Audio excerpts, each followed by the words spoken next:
Hey guys, it's Archon. Welcome to Marvel Monday. This week we got another awesome dev blog post from Doomsaw. We also got some other exciting forum posts that I'll share with you, but let's go ahead and start off with this dev blog post. So Doomsaw starts off by talking about the defense system. As a lot of you guys know, they've been working on the defense system for a while now because it just wasn't that effective when the game originally launched, and it sounds like they're moving to a percentage based system. Now this is the kind of system that pretty much every online RPG uses. I don't think I've played an online RPG recently that didn't use a percentage based system. The difference is the original Marvel Hero system blocked a set amount of damage per attack based on your defense, which means attacks that had a very fast attack speed would get a bigger damage reduction than attacks that had a slow attack speed, which makes it really hard to balance. I never really understood why they didn't use a percentage-based system, but that now they are, which means that your defense will cause you to take a percentage less damage from all attacks and it will have diminishing returns, just like pretty much every online RPG you've probably played. After that, he addresses the issue that some heroes are kind of forced into the role of a tank, and they don't want it to be that way. They want it so that certain melee heroes have the option of being tanks, but all melee heroes have the option of just going high damage and not being a tank. They also talk about damage being very spiky. He says that extreme damage scaling is being phased out of the game. You won't see enemies doing 500% bonus damage anymore, which I kind of have to agree is a good thing. It's not fun to get one shot, as he mentions later down here. It's not cool to be one shot, but it's completely fair to one shot a player if they don't move out of the fire after a few seconds warning. So they just want it to be more skill based and less what the hell just happened. I didn't think I was going to die right there. It's good to feel like you're in control of your character, so I'm glad that they're doing that. And the last point he makes under the defense section is that they're looking at adding mitigation powers with long cooldowns, and he says that it would allow them to add some very cool boss abilities, which seems to mean that those mitigation cooldowns would have to be mandatory, but we'll see what they're thinking of. It would be cool at least to have it as an emergency button, as he mentions there. So after the defense section, he talks about some hero upgrades. He says within 2 weeks they're going to have some short-term hero upgrades to every hero. They're still constantly making changes to all the heroes. It'll be exciting to see what they do there. And then they say they have some long-term hero upgrades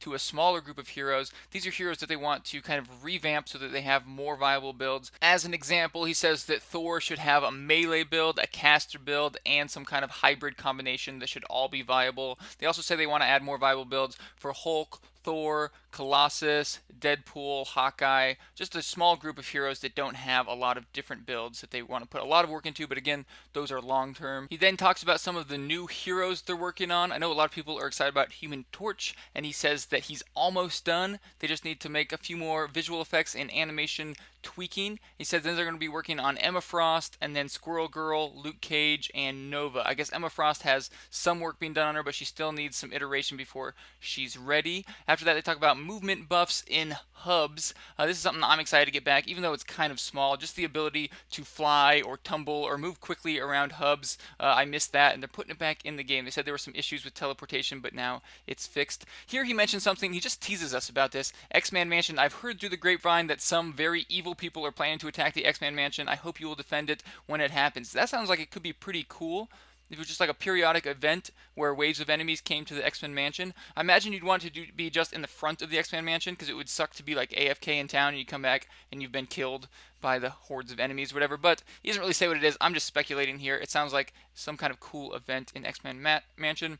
Buff and debuff display. This is something that players have been asking for a long time now, just the ability to see your buffs and debuffs. He says that by default it'll be turned off, but you'll have the option to toggle it on for advanced players. I'll definitely have that on. It sucks right now not knowing what buffs and debuffs you have, so thank God they're adding it.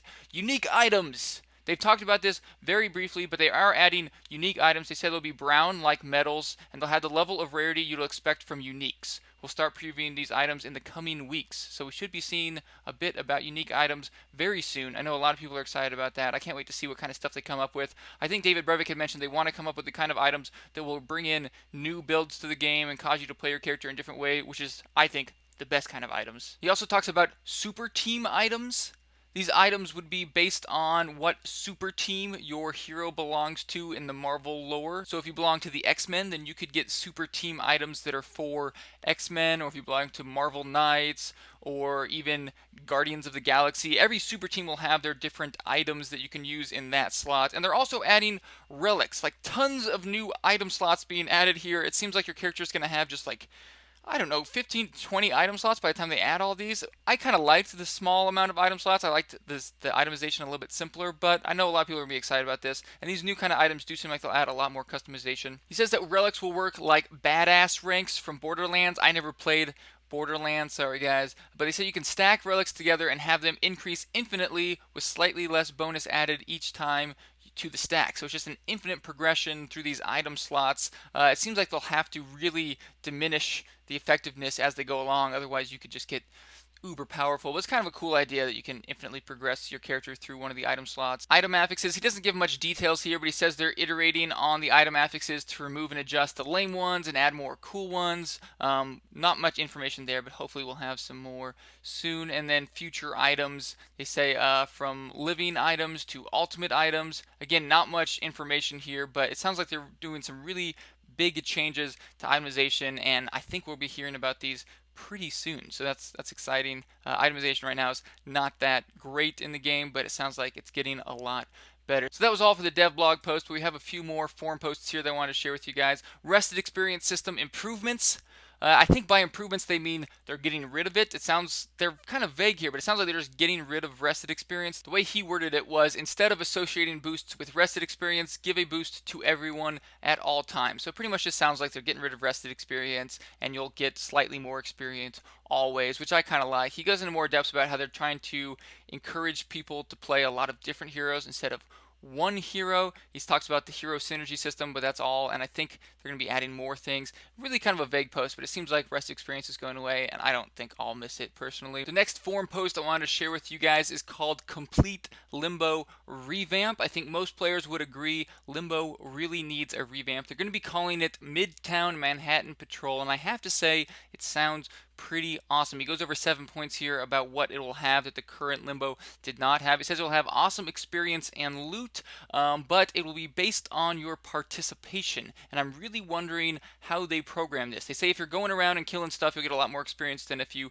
stand still, which is a good idea in theory, but if you remember when the game first came out, there was a lot of problems with group experience, and I think it had something to do with how they programmed it, and so I just hope it doesn't cause any issues. I would hate to not be doing enough damage, or not be hitting the right amount of mobs, or for some reason be participating a lot but not getting a lot of experience. However, it is on the test server, and I think you can play it right now on the test server, so hopefully if there are any bugs or problems like that, they'll be able to work it out. I really do like the idea that the more you do, the more experience you get. It says more variety and fun. There's going to be a ton of things going on throughout the area. It's going to be in like a 10 block Manhattan space, but they say there's going to be encounters, ambushes, civilian rescues, and lots of super heroic fights in the zone. It has more action than any other zone. Sounds like it could be really promising.